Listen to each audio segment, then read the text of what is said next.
Assalamualaikum warahmatullahi wabarakatuh. Lapangkeun cemkeuring Lesmini dina danget ayeuna bade ngadadarkeun materi ngeunaan sajak. Naon atuh ari sajak? Satajan kana sajak, urang kedah terang heula naon ari puisi.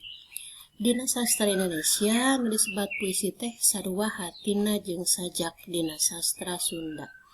Ari dina sastra Sunda, puisi teh hartina lega pisan. Ngawengku sababaraha jenis karya sastra kaasup sajak mangrupa bagian tina puisi. Puisi dina sastra Sunda nyaeta wanda basa karangan anu rakitanana biasana mah pinuh ku wirahma, kauger ku wangunan jeung ku diksina. Lain dina ungkara kalimah cara dina basa sapopoe atawa cara wangun prosa. Puisi Sunda teh rea rupana, aya nu kagolong puisi heubeul atawa buhun atawa tradisional, jeung aya nu kagolong kana puisi anyar. Puisi heubeul aya nu ngawujud carita atawa naratif, contona carita pantun jeung wawacan. Aya nu henteu ngawujud carita, mangrupa rupa-rupa puisi mantra sapertos jangjawokan, singlar, jampe, jeung asihan. Aya oge nu mangrupa sisindiran, nu kaasup kana sisindiran aya rarakitan, paparikan, wawangsalan, jeung aya nu kaasup kana kakawihan, barudak. Aya nu mangrupa syair teh aya pupujian jeung sawer. Aya nu mangrupa pupuh teh aya nu kaasup kana dangding jeung guguritan. Ari nu kaasup kana puisi anyar nyaeta sajak teh. Cindekna, sajak nyaeta salah sahiji sastra Sunda anu direka dina wangun basa ugeran atawa puisi. Sanajan ditulis dina wangun ugeran, tetela sajak mah teu pati kauger ku patokan-patokan jumlah engang saban padalisan jeung jumlah padalisan dina saban pada saperti dina pupuh atawa sisindiran. Saterasna kamekaran sajak Sunda.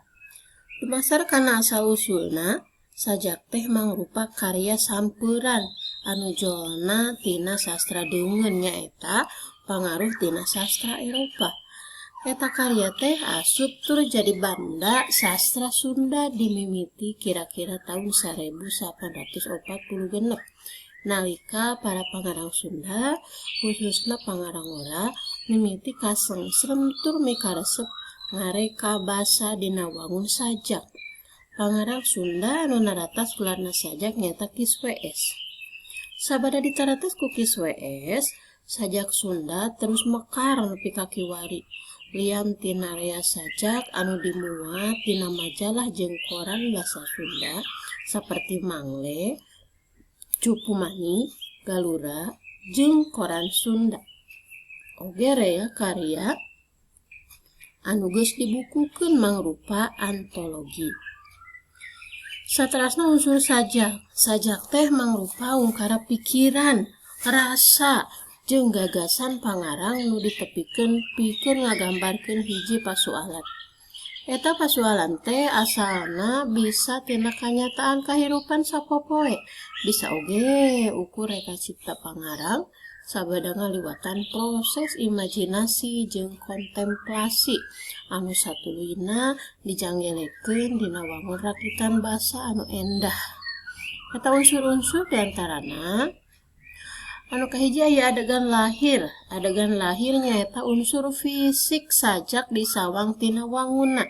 Nu kaasup kana adegan lahir sajak diantarana wangun sajak atawa tipografi. Sajak teh ditulisna beda-beda upamana wae aya anu sapada, dua pada, jeung saterusna. Saterusna pilihan kecap atawa diksi. Sajak anu alus teh gumantung kana kecap-kecap nu dipake ku panyajakna. Anu katilu aya citraan atawa imaji. Citraan atawa imaji teh nyaeta pangaruh kecap kanu maca sajak. Anu kaopat aya gaya basa atawa figuratif. Gaya basa dina sajak teh biasa ngabalukarkeun ayana harti konotatif.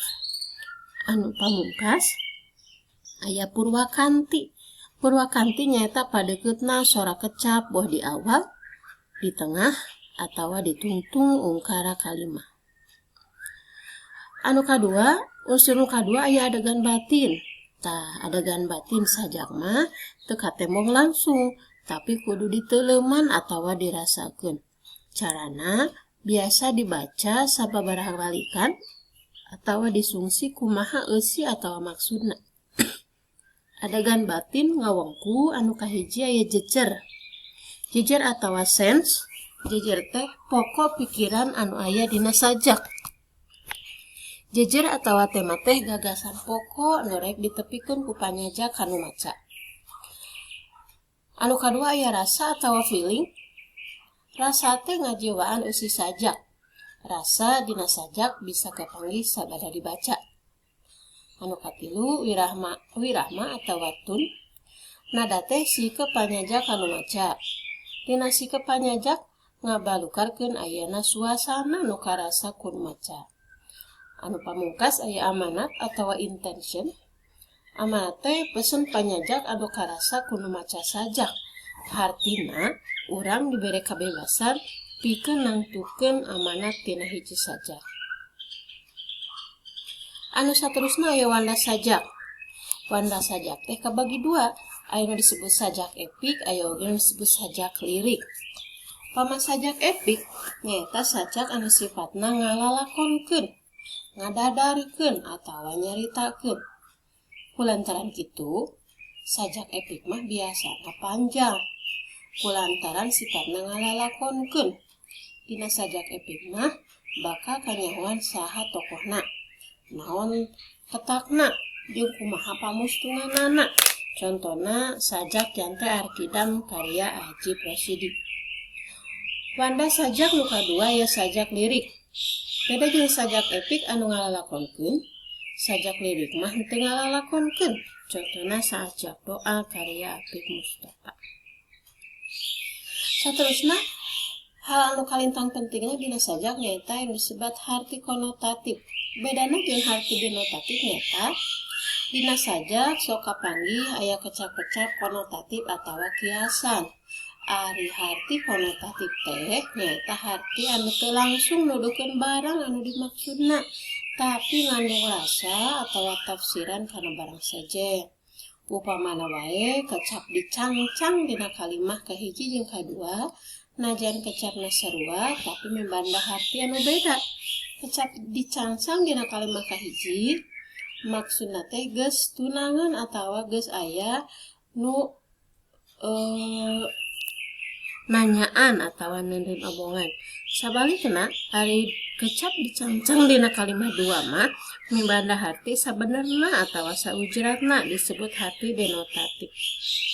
Ari harti denotatif teh harti anu langsung nuduhkeun barang anu dimaksudna. Rupina sakitu nu kapihatur, hatur nuhun. Assalamualaikum warahmatullahi wabarakatuh.